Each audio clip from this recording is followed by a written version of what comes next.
Fala pessoal, vamos aqui para o nosso momento de sufoco da bolsa, brincadeiras à parte. Vamos falar aí da nossa estratégia do Strangle no BOVA11, né? A gente está lá com uma operação que está com a call dentro do dinheiro. Então, nesse vídeo aqui eu vou falar como que eu encerrei aí a operação do mês de dezembro, né? Eu já fiz a rolagem dessa operação então para janeiro, tá? E aí eu vou falar como que eu fiz essa operação para janeiro, né? A alteração que eu fiz ali. Eu até tinha feito um vídeo anterior de uma ideia que eu estava ali tendo para fazer essa operação e acabou que eu fiz diferente, tá? E aí eu vou explicar até por quê. E aí a gente vai ver, né, que mesmo que o papel voltou ali meio que para a região de quando eu tinha vendido em novembro, o resultado não foi tão bom em dezembro, né? Muitas vezes a gente viu quando o papel volta, com a passagem do tempo e o papel volta ali para a região de preço onde quando você montou a operação, o resultado tende a ser melhor. Mas o que aconteceu? A volatilidade subiu, né? E quando a volatilidade sobe, os preços das opções sobem também. E acabou que, mesmo o valor que eu vendi lá atrás e com a perda ali, com a passagem do tempo, esse aumento de volatilidade fez o prêmio subir também. Então a gente não conseguiu ter um lucro tão bom na operação. E também porque era uma operação que estava bem dentro do dinheiro, né? Primeiro eu vou mostrar aqui como que eu encerrei a operação de dezembro, né? Eu recomprei, tive que recomprar aqui então as 100 calls que eu tinha vendido lá do Strike 138 e as do 146. Tinha vendido essas opções ali por 18,32, a do Strike 138, recomprei por 17,60, tive 72 centavos de lucro aí ainda nessa opção. A call do 146 eu consegui recomprar por 10,20, tinha vendido essa opção por 10,72, então consegui ainda 52 centavos de lucro. E as 200 puts, né, que eu tinha vendido do Strike 140 por 2,04, eu recomprei por 1,71, então tive 33 centavos de lucro. Na soma aqui, então a gente ainda conseguiu um lucro aqui de R$ 190, mas no mês anterior, lá de novembro, teve um grande prejuízo nessa operação, né? Então isso aqui não foi praticamente nada aí frente ao prejuízo do mês anterior, que foi de 1.595. A gente viu lá que no geral essa operação estava com algum lucro ali, depois desse grande prejuízo, voltou para o prejuízo de novo, tá? Somando aí, né, todas as operações do ano. E eu tinha até falado em um vídeo anterior, né, não era um vídeo de fazendo a rolagem da operação, mas de um estudo, né, de uma possibilidade que era fazer um booster, né, um booster reverso, ou seja, comprar uma put ali ou no mesmo vencimento, o ideal seria um mês à frente, né, comprar uma put ITM e vender o dobro ATM, né? Você recebe mais nessa aqui. E aí, se o papel ficasse parado ou caísse um pouco, daria para ganhar um dinheiro com essa put que ficou dentro do dinheiro. E as que você vendeu ali ATM não teria tanto impacto, né? Para quem se interessar, pode. Eu vou deixar aqui, né, na descrição esse vídeo onde eu expliquei essa estratégia, né? Senão o vídeo aqui vai ficar muito longo. Mas no momento de realmente fazer a rolagem da operação e a volatilidade tinha subido, né? Então essas puts que estavam dentro do dinheiro, que antes muitas vezes você conseguia comprar até com valor intrínseco, né? Por um valor abaixo do valor intrínseco, elas tinham subido de preço, então não estava tão legal para montar a estratégia. Eu optei por fazer outra estratégia, que é o que eu vou mostrar aqui agora, tá? Aí lembrando, né, aqui no dia que eu fechei essa operação, tava lá por volta de R$ 154, o BOVA11, né? Quando eu tinha aberto ela também estava por volta de 154. E aí o que eu preferi? Eu preferi fazer uma redução das calls, né, que estavam dentro do dinheiro, e eu tinha explicado lá no outro vídeo também que eu ia pegar aquelas duas operações, né, aquelas 100 calls que estavam no 138, aquelas 100 calls que estavam no 146 e ia agrupar em uma operação só para simplificar, né, pra não precisar ficar fazendo um monte de compra e venda de opções. E querendo ou não, você acaba pagando 5 centavos de spread em uma, 10 centavos, mais 5 centavos de spread em outra, e ao fim aí, né, você acaba meio que perdendo mais dinheiro do que você tiver só uma operação ali para conseguir, né, fazer a rolagem.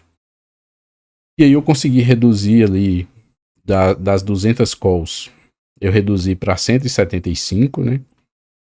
Então, 25 calls a menos, então aí uns 12,5%, né, que eu consegui reduzir nas calls.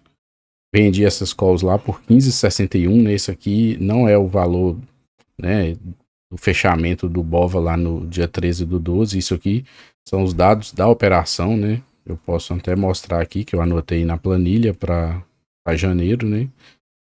Eu estou trabalhando com esses dados, só estou mostrando ali no opções.net, que eu acho que fica mais tranquilo, né? Fica mais visível a operação que eu fiz e por que eu fiz. Então aqui eu recebi 2.731, né? Quase que daria para pagar ali o que eu gastei com as opções que eu tive que recomprar, não era suficiente ainda. E aí, ao invés de fazer o booster, né, que é o que eu tinha pensado, eu preferi fazer uma THL, né? Então, eu reduzi a quantidade de put também, tá? Apesar de aqui parecer que eu aumentei, né? Mas não é bem isso que eu fiz, né? Que eu estava vendendo 200 puts, era para ter vendido 175, isso aqui acabou que foi um erro ali, né? Na hora digitando ali, que eu acabei colocando 280, seria 275, ou talvez o de baixo era para ser 180, eu vi que dava para reduzir mais, eu acabei reduzindo. Então o que eu fiz, né? Eu vendi 280 aqui, e depois eu vou até separar aqui para mostrar, né? Como que ficaria aqui essa operação. E comprei uma put para o mês de fevereiro, né? Aquelas ali são para o mês de janeiro. E aí, essa compra aqui é para o mês de fevereiro, é um mês à frente. Do mesmo strike aqui, 154, né? Ali na linha do dinheiro. Então aqui eu recebi um valor maior, 688. Aqui eu paguei R$330, né? Nessa put. Então eu recebi R$3.090 aí para montar a operação. Nesse momento, ela já o papel está indo contra de novo, né? Já está lá nos 157. O ideal é que o papel fique aqui por volta dos 155, né? Para essa estratégia dar mais certo. Então, quando eu separo aqui só a parte da THL, né? O que a gente tem? Essa THL eu teria, né, que pagar R$84 para montar. Como eu vendi bastante put ali, então deu para financiar essa montagem dessa THL. O ideal para essa estratégia, né, para dar mais lucro. Ih, rapaz, opções.net tá bugado. Vou desmarcar aqui e marcar de novo para ver se ele. Deixa eu ver. Agora deu certo. Então, essa THL, para ela dar o maior lucro, o papel tem que ficar ali por volta de 154, né? Mas até ele subindo aqui um pouco, igual ali pro 160, ou caindo ali por volta dos 151, 152, aqui ainda tem alguma região de lucro. Mas isso olhando a THL sozinha, né? Quando eu olho essa THL com a venda de put que eu fiz, que é a mais, né? Justamente porque era uma operação que eu já vinha vendendo put, né? Essa estratégia aqui, ela dá algum lucro aqui, mesmo que o papel subir, né? Ou seja, é um problema que eu tenho, porque eu estou com a call muito dentro do dinheiro, então cada vez que o papel sobe, eu vou tendo mais prejuízo na call, né? Então essa operação aqui não vai me dar, nossa, que lucro, mas ela dá algum lucro aqui quando o papel sobe, tá? E aí a ideia é o quê? Que se o papel não subir tanto e ficar mais parado aqui, ficar entre os 160 e os 154, eu vou ter um lucro aqui nessa operação, nessa venda de put ali, que está quase 3 vezes, né? Porque tem 280 vendida e tenho só 100 puts compradas. Então, na hora que o papel subir aqui, as puts vendidas no 154 viram pó, a de um mês seguinte ali para fevereiro, ela ainda vai ter um valor residual. Eu consigo ou vender essa put e recomprar mais calls, por mais que ela vai estar valendo pouco, né? Se o papel subir muito, ela vai valer pouco. Por isso que o ideal é que o papel fique aqui, preferência aqui entre o 155, 160 ali, para aquela put lá de fevereiro ter algum valor também. Mas eu também posso fazer o quê? Posso repetir, né? Eu posso vender essa put aí quase que triplicada de novo. E com isso ir recomprando mais as calls que estão lá dentro do dinheiro. E aí, como teve essa redução, né? E porque que eu até pensei em pegar e vender, né? As 25 calls ali na linha do dinheiro de novo.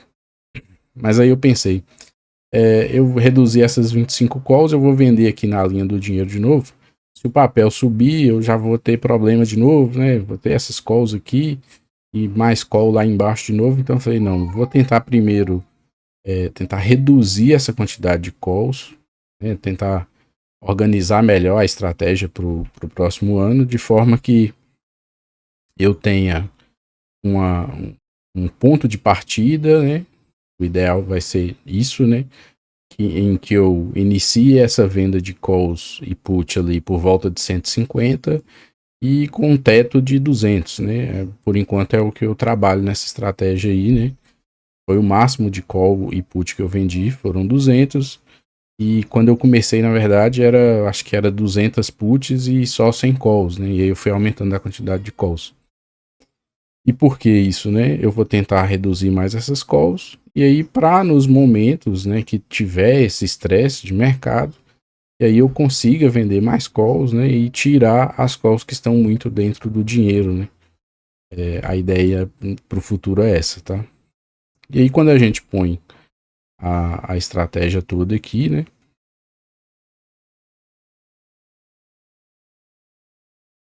A gente fica aí, então, aqui nessa região do 154, tem um ponto mais alto aqui de lucro, porque as puts que estão vendidas, teoricamente, viram pó. Tem uma put para um vencimento à frente que ainda vai ter algum valor, né? Então, você pode vender essa put, ou pode fazer outra operação com ela, né? Aí depende de cada um. Se o papel volta aqui para a região do 142, essas puts vão dando prejuízo, né? Como está vendido numa quantidade maior de put, a gente tem prejuízo nessas puts, mas as calls vendidas também vão diminuir ali o prejuízo, né? Então fica interessante. E aqui para cima a gente continua com um problema ainda, né? Que é as calls que estão vendidas aqui no 142, que à medida que o papel sobe, aí sim ela volta a dar prejuízo, né? O papel ir lá para 170, por aí a gente tem um grande problema aí, essas calls. Outra coisa que é até interessante quando a gente vê só a THL, né?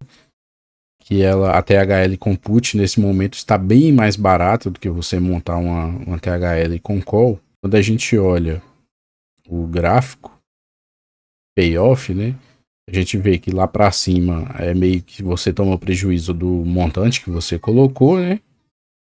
Aqui no caso entre o 161 até o 150, né?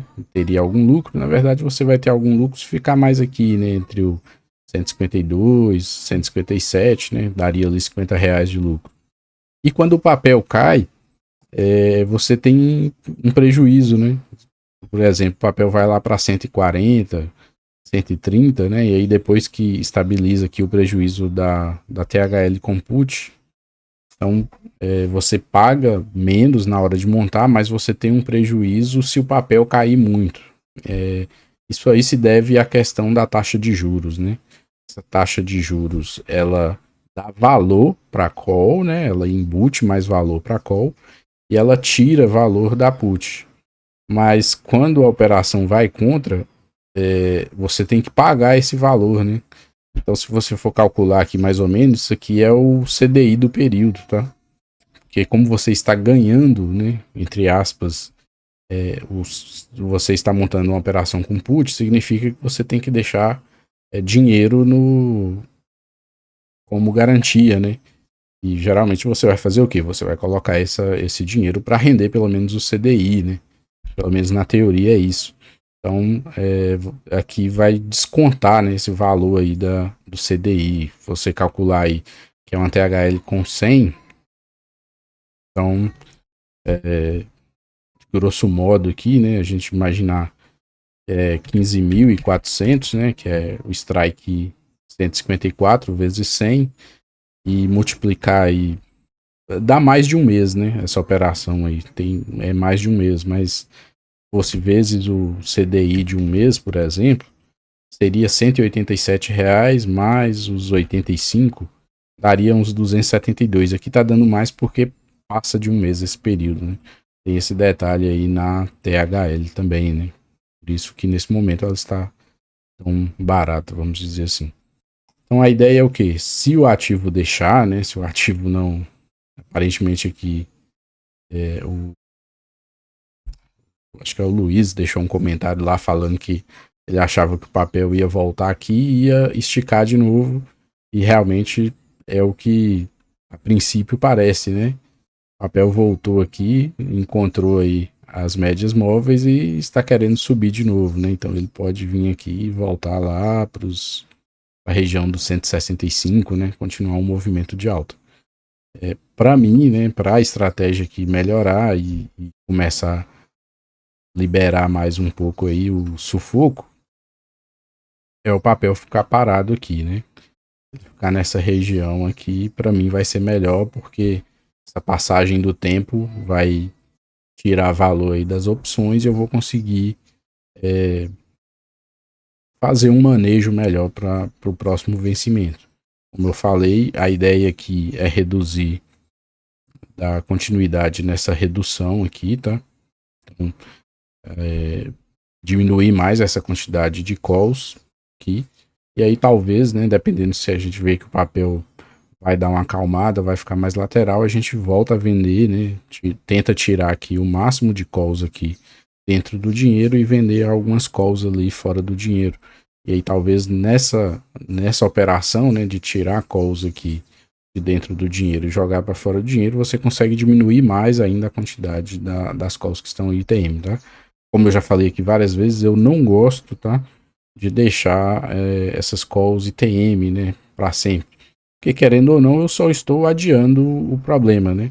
Porque se o ativo só vai subindo e eu mantenho essas calls aqui dentro do dinheiro, chega um momento que se eu quiser realmente acabar com a operação, eu vou ter que pegar e pagar o prejuízo, né? Não existe almoço grátis, vamos falar assim. Eu prefiro sempre que posso ir já tirando essas calls de dentro do dinheiro e subindo o strike.